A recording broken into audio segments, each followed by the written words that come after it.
There we go. Okay, I think we're live. We are live. And so for the folks on Instagram, hopefully Nikki will be able to join me in a minute. If you are on our Facebook Live, then our Facebook and YouTube Live, then you can come in, comment, and be our peanut gallery as we are going into hour 6 of Solstice Vigil 2020. So going through the darkest night after the darkest fucking year that most of us can remember. I got something from a friend of mine today that said the shortest night of the longest year on the planet, which is the absolute truth. Yeah. And I think they may just get me for this right now on my phone for whatever reason. It's doing a little bit of lag for the live, but I will join the Instagram live just as soon as it syncs up with my phone. Okay. Oh, hey, I found a way that I might be able to add you. Just a sec here. Ooh, that would be fun. I know I had someone was creeping on me during one of my Instagram lives for Elements, and it was like some dude that was clearly going to flash everybody if I let him in. So yeah, it let me send you an invite. Okay, so hopefully that will show up in a minute. That would be awesome. That would be awesome. But otherwise, I'm so glad to have been able to join. I had to work tonight. Unfortunately, not at the bar. I did take some work right now. I don't know if that's considered an essential worker. I mean, I work in a grocery now. That's an essential worker. That's an essential job. It's great people, great customers. I'm not going to mention them on the air because we do have that clause. But, right.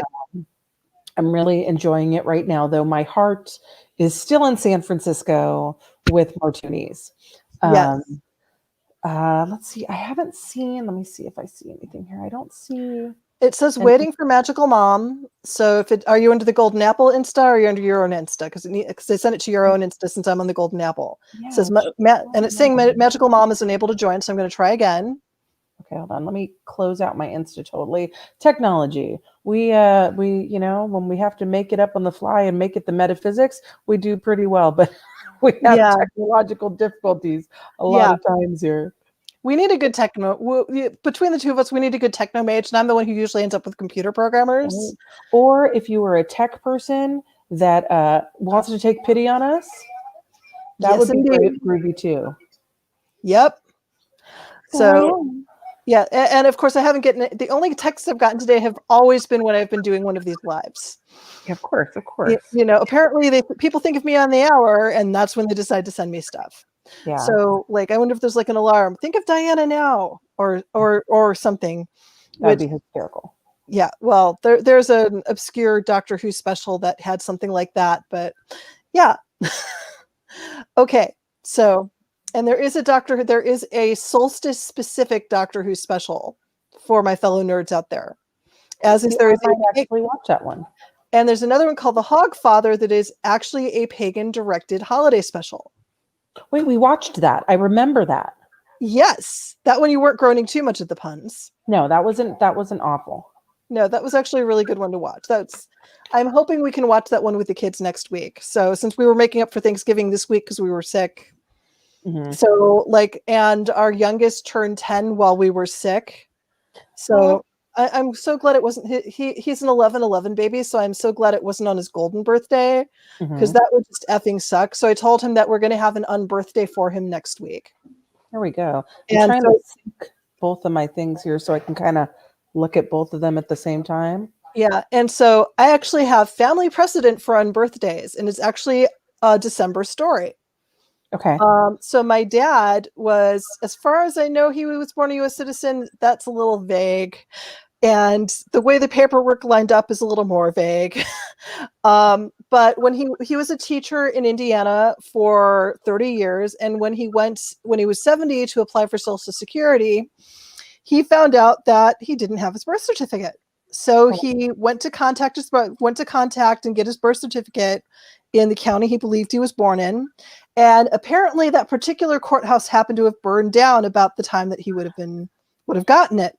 So he finally went through Indiana and they sent him back the birth certificate, and he'd been celebrating his birthday on January 5th for 70 years.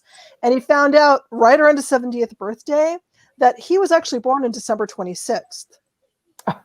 entirely different year and month. And so, of course, my mom was 10 years younger and gave him shit about, well, if I'd known you were so much older. Because, 1933, that's a different kind of stubborn ass Capricorn to 1934. And speaking up to my partner, Tom, motherfucker, I know you're a Capricorn and I will find out your birthday. So Nice. this has been a thing that has been coming up for years. So my dad literally had an unbirthday because it turned out, because he was Polish, his family was celebrating the Orthodox Christmas, which is 10 full days. Okay. And so nothing opened up until January 5th. So that's when Busha would celebrate his birthday. So for the rest of his life, I gave him shit and made a perfume called Eugene's Unbirthday just to honor my dad having an honest to God unbirthday. I like that. That's a good story. So now you've made it a tradition of celebrating unbirthdays then. Yes, unbirthdays. If you miss a birthday, you can damn well have an unbirthday. I celebrate the entire month. And I've been advised to celebrate as long as I can get away with. So yeah. There we go. Yeah. So hello, Luna. Yeah. Luna's laying down with the cone of shame. Oh, I have been tempted to do that with Nora, but not yet. So right now we're running the 3D printer and it keeps making this beeping noise. So she keeps trying to check Cinti to make sure they don't have a shock collar on. Nice. And she keeps giving me the suspicious looks like I have something to do with it. Well, wait, she wants to make sure that she doesn't have the shock collar, or that she wants to make sure that I didn't put a shock collar on Cinti. Okay, that's what I thought. We do have a comment from Tina on Facebook. Hi, Tina. She wants to know if we were referring to the Hogfather movie based off the Terry Pratchett book, or was that another Doctor Who episode? I was talking about both, so I was referring to the Hogfather movie based on the Terry Pratchett book. Yes, that was the pagan-specific solstice special. And I was referring to, there was a Doctor Who episode with Matt Smith that is all about the winter solstice. Very cool. So, and it's very magical and beautiful, and I end up using that quote every year at sunrise, so my other nerds will know the bat signal. I like that. I'm just making sure that I'm not blinking and seeing any angels move. Mm-hmm. Oh, yeah, well, that's the only Doctor Who episode the kids have watched with me so far, okay, so this is probably I may be going to the special hall, but it was so worth it. So I showed, because I had a Weeping Angels mug that I bought for myself for coffee here that has a disappearing angel on it. And yeah, I love Terry Pratchett. I'm still working my way through the Discworld series. So for those that aren't familiar, the Discworld series is about this world that is sort of like Earth, but much more magical. And it does have things like Egyptian gods and witches, and this is where the quote about don't go around believing in gods, it just encourages them. And it is a world where you understand why hunchbacks get all the dates. So it's just a really good series to read. So we pulled this thing where I showed the kids the Weeping Angels, where, if you know the plot, it's basically these aliens that, if they're observed, they turn to stone. Mm-hmm. And if you look away, they're going to snatch you and put you in another timeline. So it's basically killing you without killing you. It's like a massive freaking setback. And so after showing the kids that episode, which did scare the daylights out of them, my partner and I were in Menards, which, for those that aren't from California, Menards is sort of like Ace Hardware, but a lot larger. And we found a baby Weeping Angel statue that was like kind of looking down at itself. And we started moving it around the house. That's awful. Waiting for the kids to find it. It's hilarious. But... And there's one day, and they actually didn't notice it until one day where we put it right out in the path where they had to look straight at it. And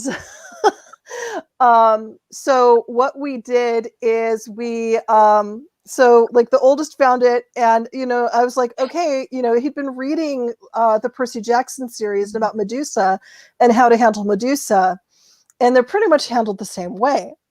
And so I heard him screaming at his little brother, keep an eye on that thing while I figure out how to get rid of it.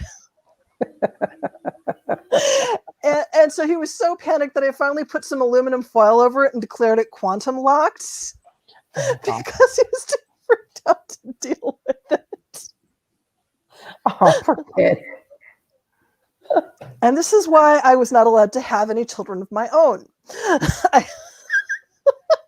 I think that would have been fun, though. It would have been fun. Oh, yeah. I mean, at least I'm going to be the fun part of those kids' therapy later in life. Oh, gosh. So, okay. So Tina's sharing, and Tina, this is your kidlet, right? All right. And we're doing aversion therapy with mini statues. Okay. We won't showed her the episode. All right, so I'm going to read this for the Instagram people. Okay. Tina says, so Taylor is terrified of statues, and we were doing aversion therapy with mini statues when she was the tween. I definitely am evil and showed her the episode Halloween Scare her request. Okay. I found a weeping angel, a weeping angel nightlight, and would hide it all over the house. Very similar to what you're describing, LOL. So there's going to be a whole trend. Someday someone's going to write an article about us parents that do this shit.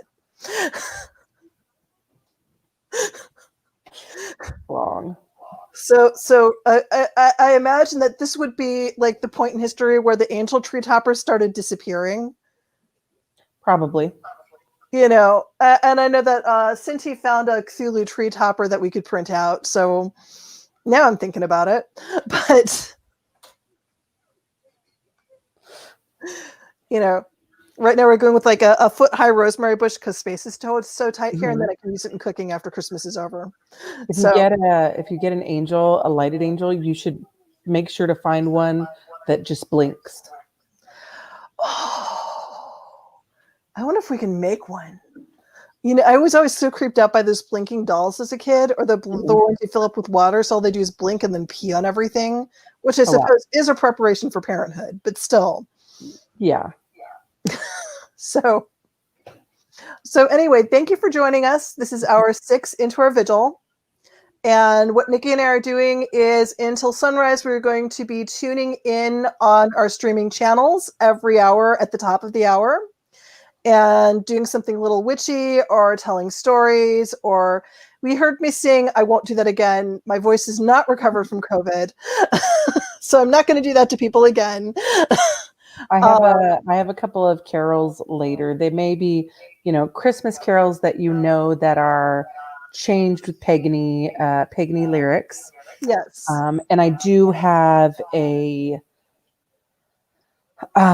list of the people because some were done by specific people, and we will be mentioning the author at that time as well. Yes. And like we may have poems, or I've got my cauldron out for a little fire ceremony. And what I'm planning is at sunrise on Eastern time that's when I light my first bayberry candle for the year. Mm-hmm. So, and I should probably message Tina about, hey, can you hold a couple for me? Because I did a whole thing in bayberry candles for elements a couple weeks ago.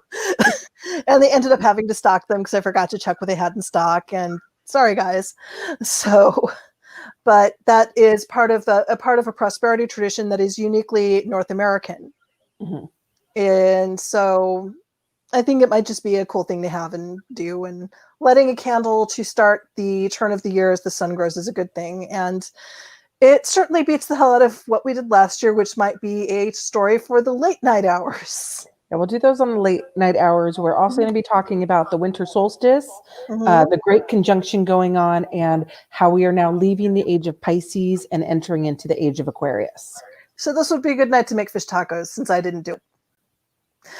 All right. Fish tacos, I'm also I wish I had that record from the 70s. Oh my gosh. Which one are you referring to? It was, I believe the record title was The Age of Aquarius. It had songs like If I Had a Hammer, the song The Age of Aquarius.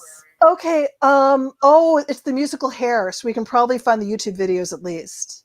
There we go. I could do that or look on my Spotify. Yeah. Yeah, because it was Hair, because I used to listen to that just to irritate my family, my parents, because like they love musicals except for any ones that might make me a dirty hippie. Oh my God. My mother played that so often. Oh yeah. Yeah. So yeah, we should bring that in. Okay. All right, everybody. We will see you at the top of the next hour. All right. Happy solstice. See you soon. Solstice.